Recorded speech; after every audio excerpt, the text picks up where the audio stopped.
Hi అండి అందరికీ. ఈరోజైతే మళ్ళీ చేనుకి వచ్చానండి.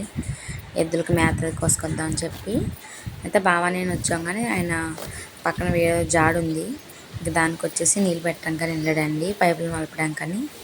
ఇంకా నేనైతే మేత అయితే కోసేస్తున్నాను.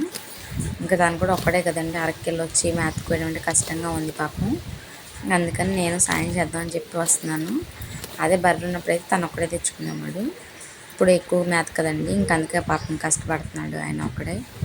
అందుకని చెప్పి నేను కూడా వస్తున్నాను కోద్దామని చెప్పి. ఇంకా ఆయనైతే నీళ్ళు పట్టడానికి వెళ్ళాడు, నేనైతే మేత అయితే పోసేస్తున్నాను. ఇంకా బాగా వచ్చాక మోపులు కట్టి తీసుకెళ్తాడు. అలవాటు తప్పిందిగా కొంచెం టైం పడుతుందండి కోయడానికి, కొంచెం లేట్ అవుతుంది. మా ఊర్లో అయితే ఫుల్ మబ్బు పట్టిందండి, చల్లటి గాలి వస్తుంది, వాతావరణం అంతా అయితే చల్లగా అయిపోయింది. వచ్చేటప్పుడు ఇంతే బయలుదేరేటప్పుడైతే సన్నగా చినుకులు పడినాయండి. వర్షం పెద్దదైద్దేమో అనుకున్నాము, కానీ దేవుని దేవలు పడలేదు. ఇంకా అందుకని మేత కోసేస్తున్నాం, మళ్ళీ వర్షం పడేలోపు అయితే వెళ్ళిపోవాలి.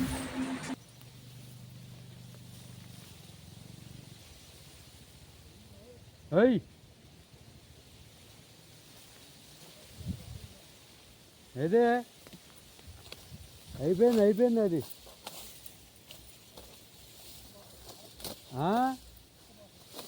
అరకపోతున్నా ఇవాళ బాల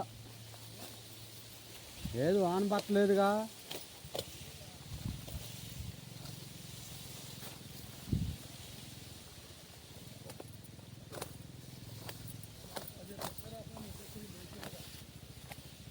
దుక్కుతుంటానికి వస్తా, టార్ వేసుకొని దుక్కుతున్నాలి, వచ్చి టార్ వేసుకొని వస్తా. దుక్కుతున్నాలే.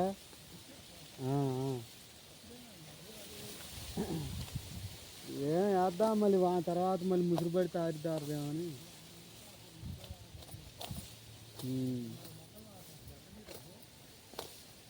దొంతనే ఉండారు, అవంతుని ఉంటేనే వాళ్ళు జనం.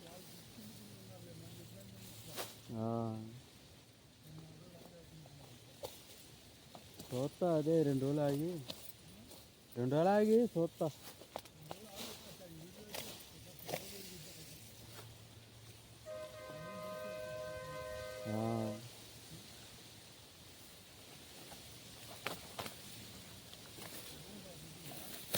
ఏయ్